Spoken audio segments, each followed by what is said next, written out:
Afternoon. कल अपन ने पढ़ लिए थे वर्ण और वर्णमाला के बारे में।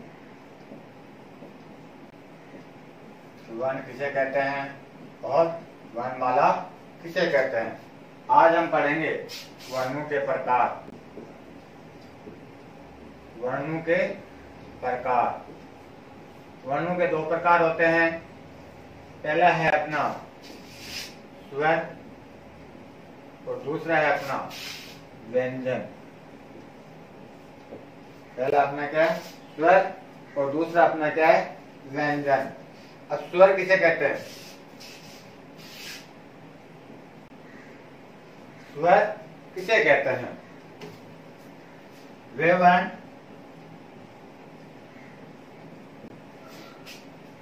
जिनको बोलने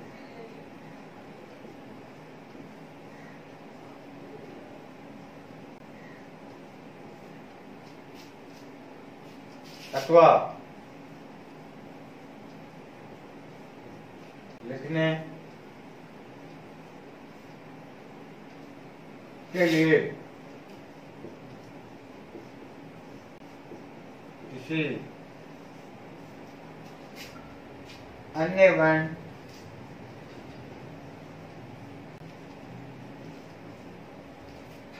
या अक्षर की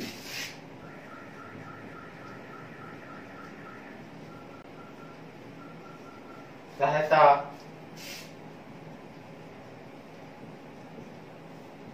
नहीं लेनी पड़ती है।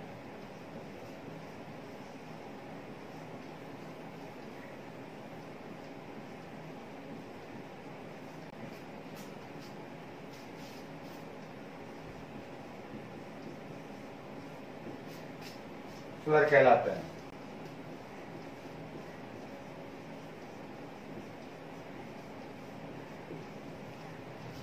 देखना परिभाषा स्वर की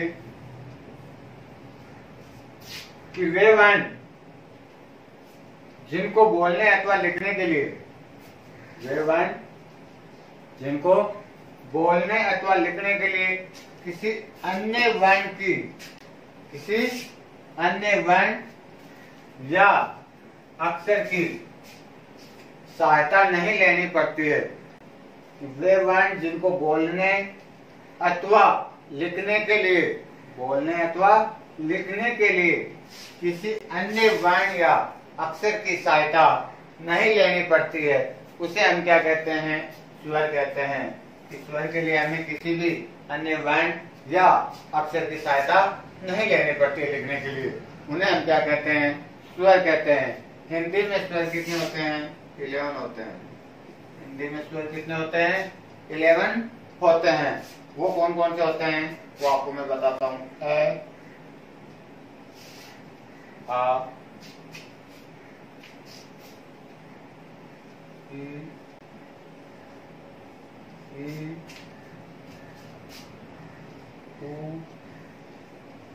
ऊ, री, ए, आई, ओ, आओ। है आ, ई, ऊ,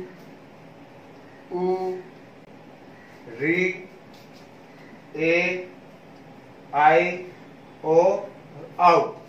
ये अपने हिंदी के 11 स्वर होते हैं। अंग और अह, अंग और अह, ये दोनों कौन से होते हैं अयोगवाह होते हैं। कौन से होते हैं अयोगवाह है। कौन से होते हैं अयोगवाह होते हैं वो कि ये वर्ण न स्वर होते और नहीं व्यंजन होते हैं। जो अंग और अह है ये न तो क्या है स्वर है और न ही व्यंजन है। इनको अपन क्या कहते हैं अयोगवाह कहते हैं। आया समझ में। कि आपको कोई भी पूछे कि हिंदी में स्वर कितने होते हैं, 11 होते हैं। ए, आ, ई, उ, री, ए, आई, ओ, औ। ये क्या होते हैं, स्वर होते हैं। अंग और ए है, ये स्वर न होकर क्या है, अयोगवाह होते हैं। इनको न तो अपन स्वर बोलते हैं और न इनको अपन व्यंजन कहते हैं। इसको अपन अंग को अनुस्वार के रूप में, किसके रूप में, अनुस्वार। अंग जो वर्ण है, ये जो अंग वर्ण है, इसको अपन किसके रूप में लेते हैं, अनुस्वार के रूप में लेते हैं। जैसे मैं आपको इस प्रकार,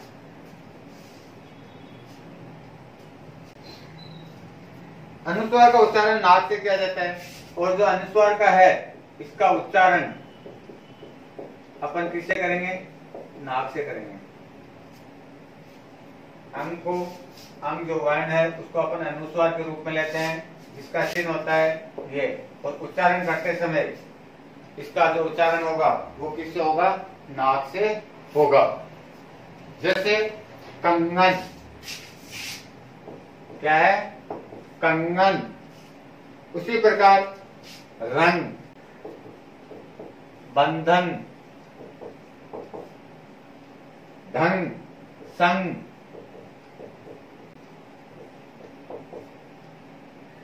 शंख, ये सभी के सभी अनुस्वार के जो उदाहरण है जो नाक से बोले जाते हैं। जैसे कंगन, बंधन, रंग, संग, नाक से उच्चारण हो रहा है ना, ढंग, संग। तो यह है अंग और अ है। इसी प्रकार अनुनासिक होता है, जिसको अपन चंद्र बिंदु बोलते हैं, उसके बारे में अपन कल पढ़ेंगे। तो आज अपन ने क्या पढ़ा, स्वर के बारे में पढ़ा। स्वर कहते किसे हैं, तो वे वर्ण जिनको बोलने अथवा लिखने के लिए किसी अन्य वर्ण या अक्षर की सहायता नहीं लेनी पड़ती है, उसे हम क्या कहते हैं, स्वर कहते हैं। हिंदी में स्वर 11 होते हैं। ए, आ, ई, उ, री, ए, आई, ओ, औ। ये अपने हिंदी में स्वर 11 होते हैं। अंग और अ है को अपन अयोगवाह कहते हैं कि इनका न तो प्रयोग स्वर में किया जाता है और न इनका प्रयोग व्यंजन में किया जाता है।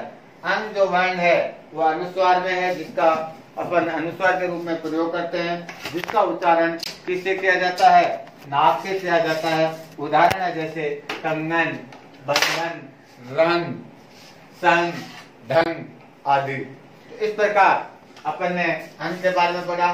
कल अपन है जिसको अपन अनुस्वार कहते हैं कि अनुनासिक शब्द है, जिसको अपन अंग, चंद्र बिंदु के रूप में भी अपन इसको यूज करते हैं, इसका अपन कल पढ़ेंगे।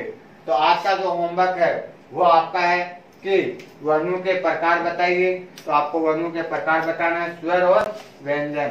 उसके बाद हिंदी में स्वर कितने होते हैं वो आपको बताना है। हिंदी में स्वर 11 होते हैं, उनके आपको नाम भी बताने हैं। और तीसरा क्वेश्चन है कि स्वर किसे कहते हैं। तो आज के मैंने आपको 3 होमवर्क दिए। पहला दिया वर्णों के प्रकार बताइए, तो वर्णों के प्रकार कौन कौन से हो गए, स्वर और व्यंजन। दूसरा है कि स्वर कितने होते हैं, तो स्वर कितने होते हैं, 11 होते हैं, और उनका आपको नाम भी बताने हैं। जैसे ए, आ, ई, उ, री, ए, आई, ओ, औ। ये आपके स्वर हो गए। और लास्ट क्वेश्चन था कि स्वर किसे कहते हैं, वे वर्ण जिनको बोलने अथवा लिखने के लिए किसी अन्य वर्ण या अक्षर की सहायता नहीं लेनी पड़ती है, उसे हम स्वर कहते हैं। तो यह आज का अपना होमवर्क